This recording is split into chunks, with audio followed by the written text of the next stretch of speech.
votre aimable fidélité télévisuelle et donc pour vous tous qui êtes connectés déjà massivement sur votre chaîne de préférence, nous les rappelons donc Kisangani Boyoma TV, chaîne Nabino ya Solo, cette plateforme numérique qui fait buzz désormais depuis la ville de Kisangani, RD Congo. Là, nous sommes en province de Tchopo, nulle part ailleurs. Tout le monde que nous irons très loin pour vous décrypter de l'actualité. Anywhere, anytime, anybody peuvent passer déjà dans cet espace. Il vous suffirait de vous abonner massivement pour être au cœur de l'actualité du jour au lendemain.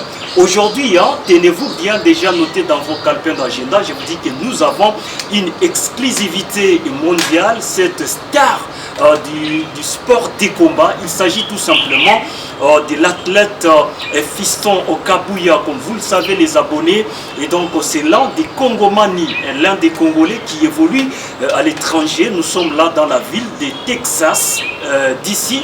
Nous sommes dans l'un des États qui composent les USA.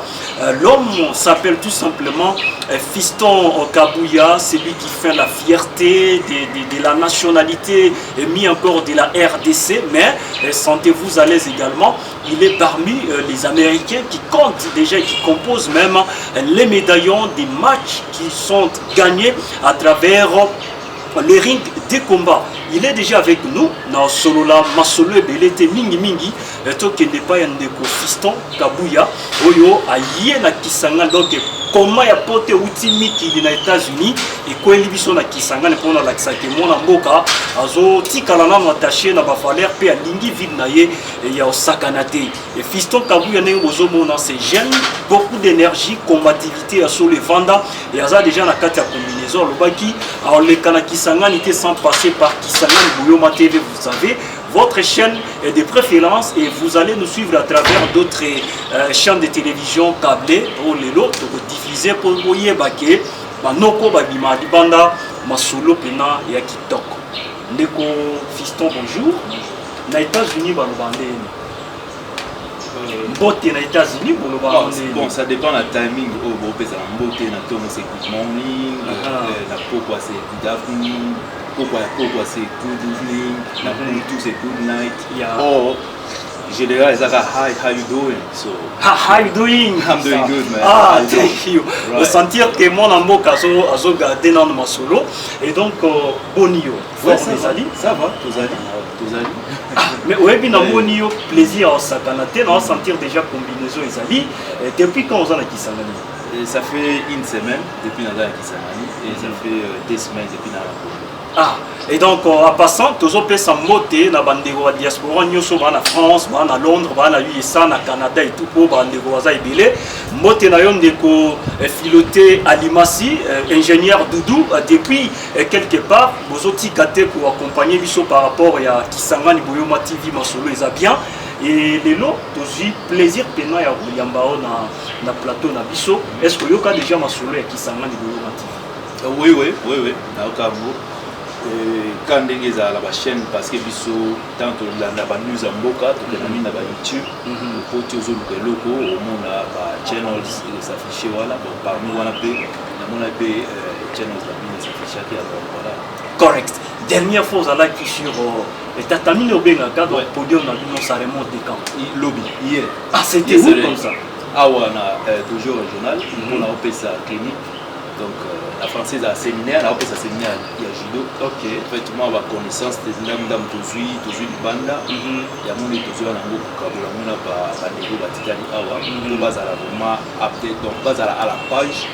Il y a moi là on travaille na bango hier, on travaille na bango toute la semaine où on travaille na bango.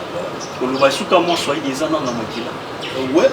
Bon, mais ça moi propre. Moi mbote na Swahili pour bande ko pe Hollande biso na ville ti ba Tanzanie, ba Nairobi et consort pas fan na pena bazali, moi mbote ça la bango bien. Jambo enu wote. Voilà. Le point dépassé. Alors revenons au Ndeko. Lelo toza na fierté que non au monde qui l'un ya ba congolais et puis moto zo évoluer na USA na ba américain mususu parce que là-bas c'est ça déjà level moko de trop évoluer. Masolo il y a discipline ya judo et pas par exemple. Bon, en fait, on a évité ce tobe d'ara judo, martial arts, donc en général. All things, oh, il y a discipline makambo au sala. Voilà, so ngai na banana ndenge ya banda sport ou bien ndenge ya évolution. Voilà, na ndenge banda ki moi clin et puis tinenge to comme mabo. Bon, en fait, ngai c'est je veux dire sport et pas ngai art martial. Na oluka mola zone ça art martial. Et ça thérapeutique. Donc eloko moko boye oyo et puis sanga na makambo belé. Quand moi petite histoire pour la qui est casse mini à quantité parce qu'on a passé la télévision. Voilà. So nandenge ya historique na ngai, moi j'étais un enfant vraiment nandenge trop fainéant en fait. Nazaki mwana moko na bela la makasi chaque semaine na bela ka chaque mois na kina donc na rataka ba cours na okota ba hôpital ba loko ba parents les ont dépensé beaucoup d'argent. Il fallait qu'il donc pharmacie à la paiement en tout cas pharmacie faut aller en cuisine. So il faut aller à la cuisine mbala moko alors nazaki mwana moko ndenga so ka mbule petit moi litanga mbula na ko bela et puis mince na lia kate donc moi na moko boyeka vraiment vous comprendre voilà so alors ba pesanga ba kisi biloko nyonso en tout cas ebana vraiment au sac jusqu'à ce que mutu moko il y a conseillé à mon père et non moi na boti ya na asa la sport alors et pas la maman c'était comme si ba ok bomanga ya mano alemba boye vraiment que ça na ok ça nini kuna we want eza biloko bato makasi ok eza biloko bato makasi eza ile biloko bato ne tisoni te c'est comme ça qu'il a eu au banda les arts martiaux na bandi karaté bandi yango na mona ki na ki première séance deuxième séance déjà tu te rappelles ça allait pas faire banini ah voilà c'était nazali trop jeune hein ils a qui vers 92 hein OK ouais na ko ba demander nazali vraiment mona ki na ki na sali c'était juste dans la autre ba certificat on a na ki na meki boya en tout cas esimba ite talaka j'étais vraiment ko banga mutu moko ba banga kata ko lala ye moko vraiment bana vraiment et je sais que bana belé le loyo bala neti ngai peut-être à travers une mission na yo tant ba landa ba ko na nzelo na la OK et motivé ba alors na kobaki na continuer ka ko sala malgré moi na commence ko se forcer ti et na komi ko lingango après karaté na sali na komi ki ceinture orange mais aussi la jiu-jitsu la bande jiu-jitsu qui était aussi très difficile au début jusqu'à ce que nayo comme ceinture verte après nazo sanisa sikota na comme ceinture verte jiu-jitsu les allait faire baner la bande jiu-jitsu na 93 ba collègue basé belé j'ai aussi mon collègue qui va aux États-Unis kuna yaza na armée américaine c'est a intégré les gens de Babinga ouais so ils a comme on est Michel Cosmos la deuxième dans on a commencé ici avec Serge Alaoua Coco, Pinto, donc il y avait beaucoup de monde dans le club. Tout le jiu-jitsu, après jiu-jitsu, on a commencé à la judo dans Santa qui on a combiné judo na jiu-jitsu. Na jiu-jitsu en 2001, à la ceinture noire en 2001, j'étais parmi les jeunes ceintures noires. Là, ça il y a un bon côté, n'unité donc va confirmer pendant qu'il y a Moussa Léfond. En tout cas, une très bonne question. À l'époque, la ceinture noire, ils avaient compté. C'était vraiment pour comme ceinture noire. C'est pas la ceinture noire qui compte. La ceinture noire est intérieure. C'est même le comportement, ta façon d'être. Et que déterminer, même si au latino ceinture noire, tu es tant que vous en avez sur la taille, non, vraiment, à ça, on ça la vélo. L'impression, non, il est dans la discipline. Donc, c'est comme quand on va à l'église, il y a qui doit nous montrer, ce monde va témoin des Jéhovah au comprendre. Ah, on doit ce monde va branamiste au comprendre, on doit apprendre. Mais les lots, moi, confusion et côté même les arts martiaux, c'était aussi comme ça. C'était pas que tu vas nous non, c'était même pas ça. Ton comportement, ta façon d'être, de déterminer qui tu es. Les lots, pour ne pas s'attarder là-bas. En tout cas, ceinture noire, je l'ai mérité. Dans la bandit sport depuis 92, Tinayola ta ceinture noire en 2001. Et puis après avoir fait ça, la compétition, donc on a ce petit côté de là. En tout cas. Alors, pour rafraîchir déjà Bisso, on a internaute, on a téléspectateur Nyoso. Alors, d'emblée, souvenir ni penalty kala nango depuis que l'image moka ok peut évoluer du banda.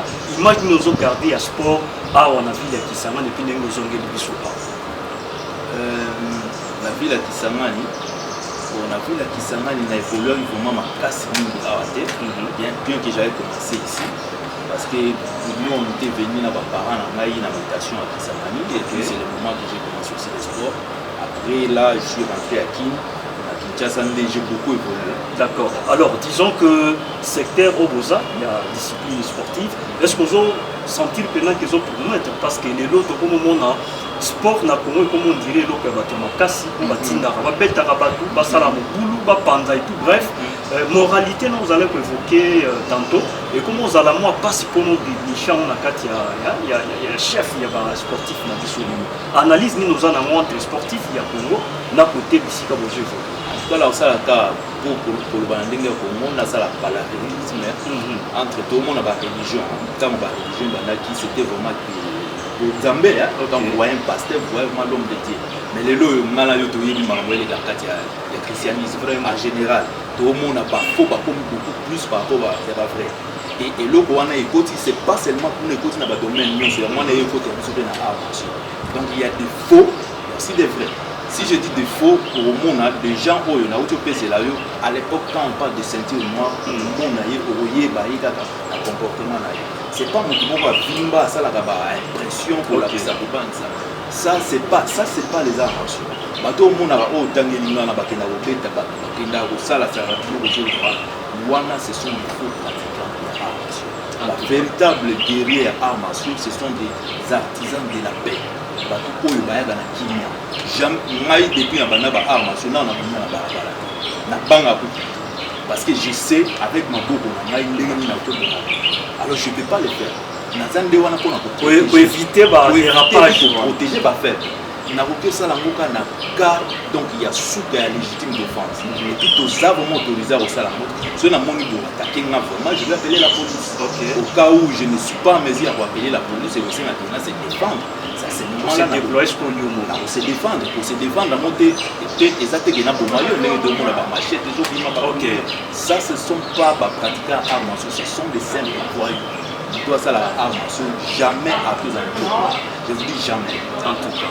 Alors là nous allons préparer une mission au maître fiston quelque part la police mais c'est une famille Kabuya ils ont des athlètes ni encore sportifs au hasard des commissions dans Tokyo. Oui c'est mon frère biologique banda qui est déjà beaucoup c'est dans mon côté dans mon comme mon côté j'ai senti quand il était moi qui n'a pas joué lui aussi manifesté par même faiblesse au manifester bien qu'il y ait des ma casse net il y a un peu plus dur alors j'ai commencé à les forcer pour lancer à 4h du matin 5h du matin dans pour s'entraîner là comme à Bando fan des pas j'ai joué le rôle à papa alors ils n'avaient pas discuté jusqu'à ce qu'il y ait le côté dans là et puis dans ma lui aussi évolue aujourd'hui je suis fier de lui son petit frère dans les ceintures noires dans judo et puis véritable ceinture noire parce que il avait 18 ans Azali déjà vice-champion du Congo vice-champion du Congo malheureusement il y a eu une bonne suivi Zala qui était et puis voilà vraiment ok des tristes mémoires mais nous saluons le frère qui nous suit depuis quelque part parce que les lots Congo soit province Yatio président la besoin chez Jean-Claude Van Damme Oyabiso fiston Kabuya made in DRC et puis na ba monde wana baza na bango déjà alors maître yebisana de bandeko bazolanda biso premier match na yo ya compétition ya makasi bandaki omataki yango wapi et puis ezalaki face ya adversaire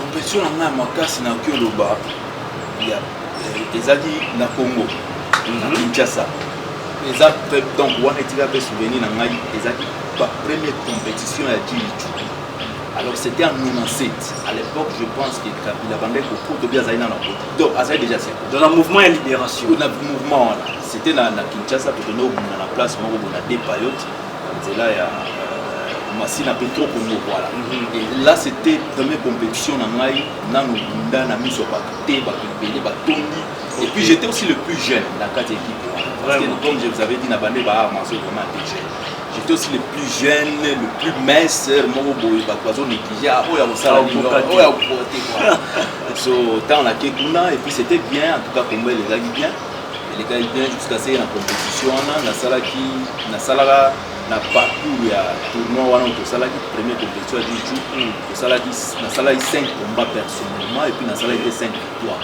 avec mon club Centrakin. Donc tosalaki 25 combats 25 victoires. Le yo obeti 5 combats 5 victoires. Parce que même dans le premier combat, il y avait Ngai premier combat, mon c'est deuxième combat, mais tu vas la troisième, mais tu étais en quatrième, mais tu Cobra où il y a l'Europe et la possibilité, il va à cinquième. Alors nous ça cinquième combat. En fait, les acquis vraiment génération de guerrier. Ça c'était les acquis souvenirs Moro, il y a un cas si vous na salaki na Centrakin et puis il y a monde salaki pe comme na Makuna. Et ça la cinquième combat, tiens la comme capitaine, il y a club na biso il y a du club Centrakin. Ok. Alors, lelo, tu peux expliquer biso comment parcours na mkiza laki. Yangana yeba parce que musala nyoso, mikakata nozanga kate soit tellement pas faiblesse à quel moment santa qui faiblesse il y a qui soit match au perdre qui ont tiré le tico na motema, on a vraiment que ce va zongisi en lelo où il y avait beaucoup de nia. Bon, ils a 3.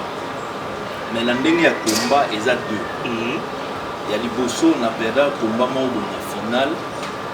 La Kinshasa, c'était en 2002, face à l'anniversaire où on a Minimizaki. Et puis, on a déjà les sons à partir de combat. La Minimizaki est à pied. Pas tout le monde se bat qui n'a pas gagné de barater. N'a pas gagné en fait. Pas tout le monde se bat qui n'a pas gagné. On dirait moi qu'ils allaient gagner. Ils allaient gagner en avance. Dans une estime de soi, au niveau exagéré, où ils ont m'appelle, la carte à armes, ceux qui n'ont pas de vie pour minimiser le tout pour y éviter. Alors, match on a perdu là, qui a la finale à Coupe du Congo, on a joué deuxième, et tout le monde a fait. On les a dit. Match nous sous ceux qui n'ont pas na Texas, na Earl, place Nazaracuna. Alors, na ezaki finale à Lone Star. So Lone Star on a ezalaka vraiment star meilleur à judo, beaucoup de temps. Donc, il va y prendre on dirait championnat national là. Bon, en quelque sorte, mais avant nationalité, parce que on est dans state, il y a Texas. Ah, ok, d'accord. Donc, meilleur, il y a partout. Posté à Texas, c'est ça, c'est pas un bazolango qui est dans la dimension pour la France. C'est comme un pays. Alors, tout le monde a une finale avec les gars là, nous sommes gagné qui peut dans la finale. Quand tu as une finale, tu as un match nul. Après, tu as un golden score. Donc, à l'époque, c'était une balle. Ceux qui nous marqué le premier match ici. Donc, comment on appelle ça Morsi. Voilà, mort exact. Morsi, tellement j'avais la soif de gagner comme 6 secondes. Attends, record. Ça la record, on a bêté parce que quand on se bat, on a Nazara les seuls. Non seulement les seuls africains, la personne n'y a pas de bazar. Alors, regard mingi ezalaka toyebi mindene baza alors eloko wana mpe ezalaka mwa motivation quand on te néglige et pas na ngai na transformation la force je peux ça le meilleur de soi. Voilà, alors on a coûté na le gars là la finale toki tokundi tokomiti na ba overtime so na kati ya overtime mwana ndele osalaki tant on a zokota ba mouvement na ngai donc avec agressivité ya ko gagner ko maraka na seconde ça l'erreur mon go sanctionné. Wow. Alors sanction les PC Sigo victoire. Donc c'était aussi à la finale, j'ai beaucoup regretté. Naba si faut aux hommes ça combat, na vraiment na zone ça. Aux hommes sa discipline, na patience, na yo on a pas gagné en contrôle. Donc ce sont les deux comment on a été le roi à Liboso, j'avais beaucoup négligé mon adversaire. Ouais, ça c'était à Kinshasa en 2002. Ouais, à Mibalé c'était en 2016. J'étais aussi trop pressé à Boussoa victoire on a kambala moko na ndo c'est contrôlé titi na ndio ça la erreur. Na eu sanction en tout cas et puis Missa que ça y combattre et ça parmi ba mauvais souvenirs je peux dire ça na zwa choc a wana loko ngai zali donc na fracturé so tibia na ngani so ay panzanaki et l'opération a pris 8 heures du temps. Et ça y a plein combat. Et ça qui combat et entraînement combat et entraînement je n'avais pas préparé ba mondial mo il fallait na kende alors combat entraînement na mtu na sali mtu mana bambi ma koi na likolo na ye mais je me retrouve que pour na ngai pas donc les acquis vraiment au pata na kati tinde na zaboé na moi et béni na kati. D'accord. Alors est-ce que maître Fiston Abala père de famille?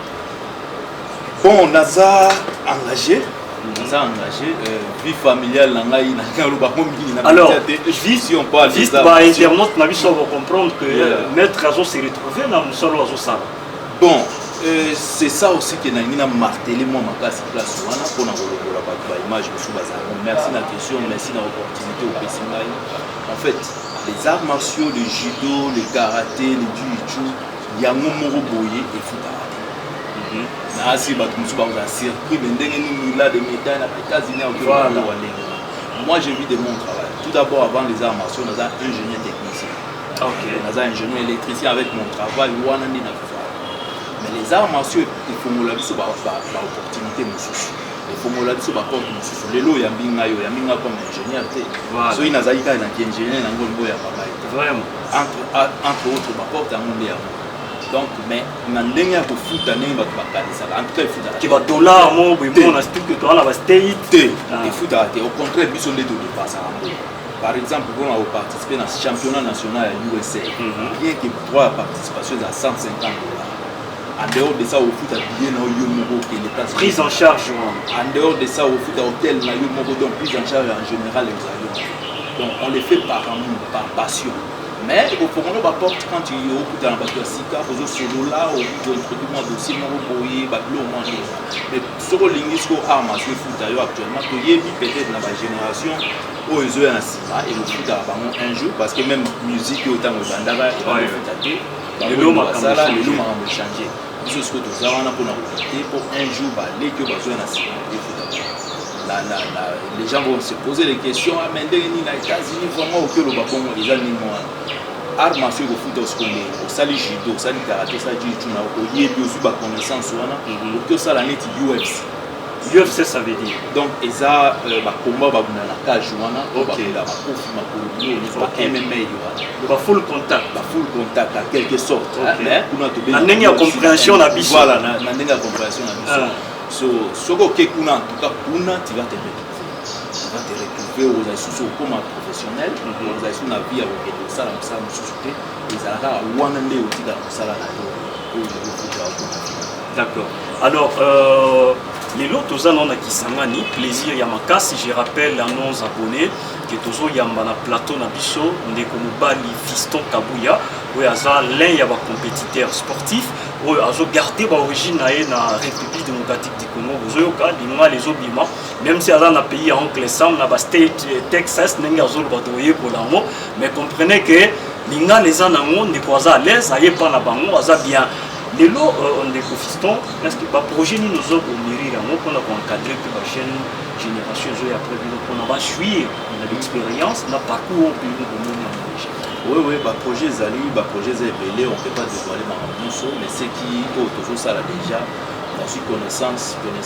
su, j'ai dépensé mon temps, j'ai dépensé mon énergie, l'argent, ma mousseau, mais quand je viens ici, n'est pas dans la zone à l'ambo, on a enseigné à nous gratuitement.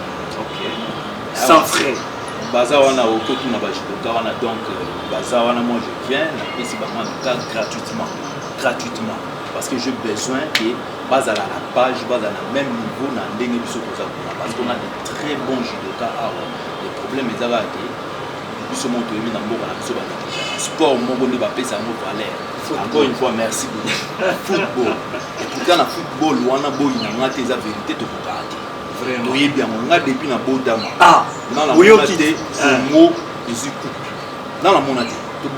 C'est aussi coupe et biso de mon la coupe mais la chambre les autres la chambre va premier la coupe dans le bas chambre on a le bas coupe na niveau international les coupe d'Afrique non la monnaie chambre oui na mon ango je pense que deux fois tu dois chambre deux fois le mois mais na le bas que non bas professionnel bas et au moins bas média nyonso et pour la section na niveau ya monde au bas bas que non Congo ya moi n'est champion d'Afrique à part équipe na biso ya Mazembe c'est tout le monde là parce que la biso la même chose mais ce que la discipline nous ces autres souffrir ok tous en athlète il y a bien au barossa la Congo les loyo soko memi naza contre football te na lingango pemi biso bengango soccer so na lingango mingi mais tous à la réaliste les loyo soko memi ba athlète ya football na Jeux olympiques au mema je pense que 30 personnes right 30 personnes pour l'équipe pour na équipe 30 personnes non soit na so ba komi na finale ba ozo mettre moko Pour la bango nyonso. Pour la bango nyonso 30 personnes. Mipiko bato wana il y a 30 personnes bazwa médaille moko. Mais ce qu'on met judoka moko ake kuna komi na finale azwa médaille moko eza la même valeur na médaille à 30 personnes. Donc mutu moko allié ya oya 30 personnes. Vous comprenez le on a une place. Si on prend des judokas, on s'est dit aujourd'hui Netibiso kuna, ça je parlais avec des gens hier quand on a fait ça au séminaire. Netibiso kuna na dojo place na sala na pour judo. Nous avons déjà préparé depuis 2016, nous préparé pour les Jeux Olympiques aux années 2024. 2016. Nous avons 2016. Pour 2024. Nous préparé pour les Jeux Olympiques 2024. Mais biso en Congo, Jeux Olympiques à New York en 2020. Nous avons même pas na bateau yo ba préparer. L'improvisation il y a juste un moment il y a quand un Congolais qui représenté Mboka kuna ba gagner ba bandi au final. Ah tala ba Congolais ne baza est-ce que vous préparez qui mutuwa mutuwa na écoute net bana na biso na auto préparer na 2016 pour les Jeux Olympiques 2024 ce qui mutu na bino bo improviser na 2 mois ate écoute na mois na ndenga est-ce que vous gagnez entre au moins ce que mara mutuwa na mona biso ce que to mieux le bon ici pas pesa ba sport nyonso valeur pas pesa ba sport nyonso et aneti papa au boti bana na yo ozo favoriser ka mwana mo ce qu'on na classe a jouer na ye. Mais quand il y a des botines, quand il y a des botines, là-bas, nous sommes là-bas, moi, les lots actuellement, il y a un judo, c'est le deuxième sport. Après football, c'est judo. Alors, maître Fiston, vous êtes ambassadeur déjà pour la couleur nationale. Est-ce que vous avez quitté l'agenda ou taper en contact avec l'autorité, nous avons surtout nous avons encadré ce qui est le sport aussi, pour sensibiliser par rapport à Oyo, yo, moko na bango zo mona ngo libana. Le problème c'est que yo ezaka lengonate, problème ezapa ya mentalité na biso ba. Les Congolais on est trop makabasi. Ça veut dire que toujours déraper dans ma bébé. OK. Je suis en contact permanent avec le président national et judo. Le président sur la ranaye, tout ça dans un projet. Mais les gars ils combattu. La minute on a vu ça au judo na Congo dans la présidente. La fédération c'est quoi bah on est dans deux présidents. Toto est président à Poto, Toto est président tout. Sikoyo président qui était élu mandat na yefo ici là en 2021. Il est combattu par le monde. Donc, il y a une longue histoire de Tokyo parce que je ne maîtrise pas. La polémique est à tout. Voilà. Alors, on a déjà en contact. On avait beaucoup de projets qu'on a développés. Voire même pour les experts. Pour y aller à Bango,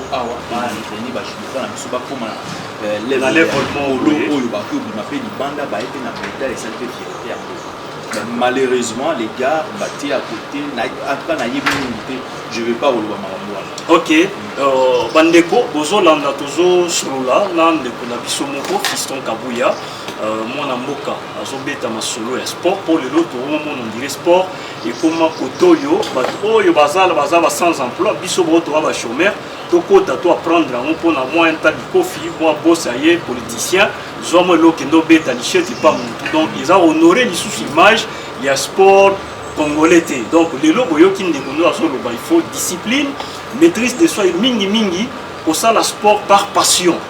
Ils ont domaine où ils ont transmettre amour, maîtrise et puis pour la génération future.